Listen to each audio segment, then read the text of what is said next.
La noticia del acuerdo de relaciones diplomáticas entre Cuba y Washington fue en Miami, donde el exilio cubano, la mayor comunidad cubana en el exterior, mostró su pesar por el acuerdo. Más Mundo está en el lugar y para ello vamos a enlazarnos en vivo vía Skype con Roberto Pazos, periodista peruano, productor del blog Peruanos del Mundo y colaborador de la cadena Univisión. Roberto, ¿cómo estás? Buenas tardes. ¿Qué tal, Fiorella? ¿Cómo te encuentras allá en Lima? Muy bien, Roberto. Cuéntanos un poco cuáles han sido las reacciones. Vemos que ha habido de todo, a favor y en contra. Sí, y efectivamente, como demostraste, como se mostró en el video, una de las ciudades donde hay más pasión acerca de este tema es Miami. Para muchos es la ciudad donde se concentra la mayor cantidad de cubanos en el exilio. Y por supuesto, en el Café Versalles es una especie de fortaleza de este exilio cubano, en el cual mucha gente ha estado en desacuerdo por la política que ha tenido el presidente Obama, porque llaman a estos espías cubanos terroristas y porque mucha gente está en contra de haber negociado con terroristas. Hay mucha gente, no solamente gente en la calle que está ahí alrededor del Café Versalles, sino también congresistas, como el congresista Marco Rubio de la Florida, que ha dicho que Obama ha mostrado debilidad porque ha cedido a todo lo que los cubanos o el gobierno de Castro ha pedido. Entonces es una reacción muy emocional aquí en Miami. La lectura acá está llena de pasión, hay mucha gente que obviamente está muy en desacuerdo y es muy curioso porque no es la primera vez que se da este caso. Como sabemos, fue también el gobierno demócrata cuando se dio el rescate, entre comillas, de Elian González con el gobierno de Clinton, y ahora es otro presidente demócrata, así como fue Kennedy también en la fallida invasión de la Bahía de Cochinos, otro presidente demócrata que restablece relaciones con Cuba. Entonces eso fortifica el exilio conservador de la vieja guardia cubana, que pues está enquistado acá en esta ciudad de Miami y que todo lo que le parece apertura hacia la dictadura de Castro, pues lo consideran, están totalmente en contra, ¿no?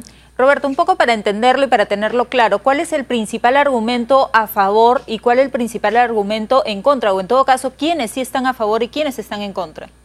Sí, para ponerlo más claro, a favor obviamente está la comunidad judío-americana, directamente la familia de Alan Gross, del empresario que estuvo 5 años preso en Cuba.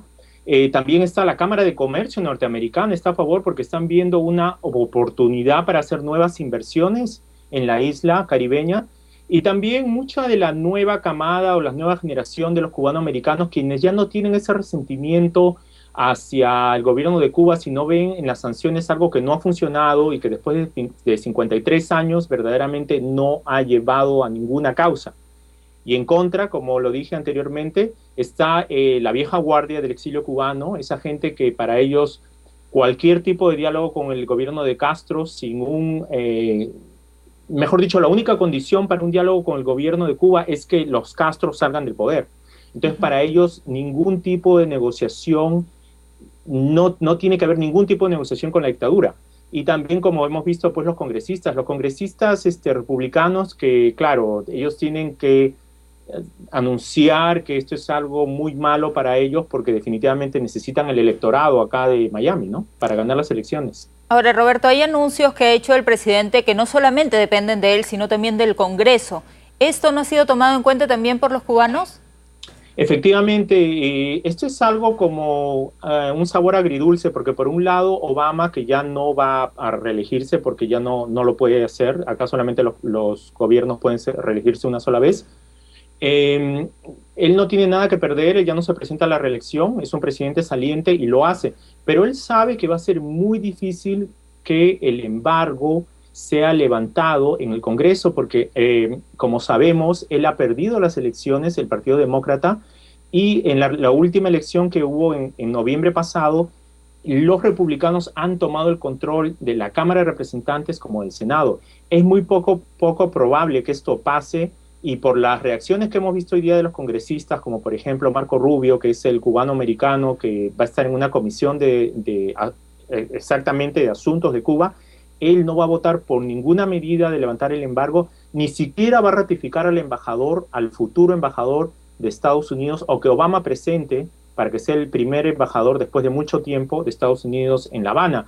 O sea que le espera un largo camino si es que se quieren levantar el embargo y si es que se quiere normalizar del todo las relaciones con Cuba. Ahora, Roberto, ¿estos anuncios podrían traducirse en una disminución de personas que salgan de Cuba o, en su defecto, un aumento de personas o de cubanos que regresen a la isla?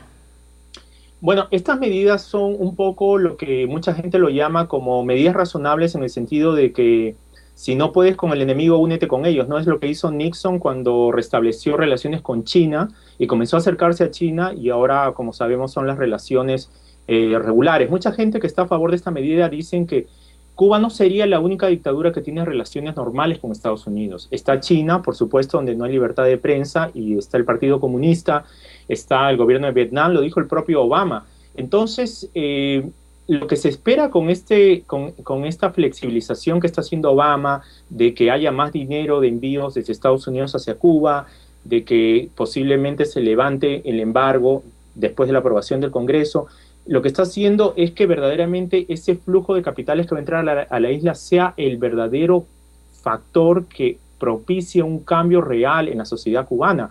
Porque, como sabemos, la sociedad cubana ahora es una sociedad que prácticamente después de que se fue la Unión Soviética o de la caída de la Unión Soviética ha dependido mucho del petróleo de Venezuela, y ahora que Venezuela está en crisis por la crisis del petróleo, que los precios están muy bajos, prácticamente se ha quedado totalmente huérfana.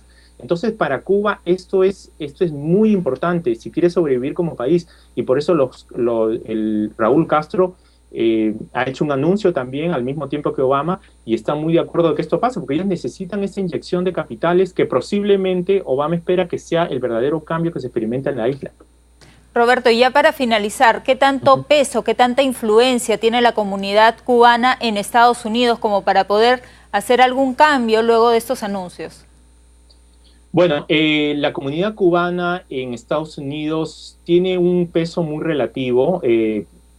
Prácticamente la mayoría se encuentra en la ciudad de Miami. En la Florida tiene un gran peso, pero en general en los Estados Unidos no se puede ver que tenga digamos, una relevancia tan grande, ¿no? Como sabemos, el 75% de la comunidad hispana son de origen mexicano, y lo que muchas cosas se habla acá en la Florida, en el resto del país ni siquiera pasa o sea, no es un tema de interés, ¿no? Acá el tema de interés es más la acción migratoria que hizo el presidente Obama hace unas semanas, y verdaderamente este es un tema muy centralizado en Miami y muy en la Florida. Entonces, si bien es cierto, influye más a nivel geopolítico, a nivel de política de Estados Unidos no es un factor determinante.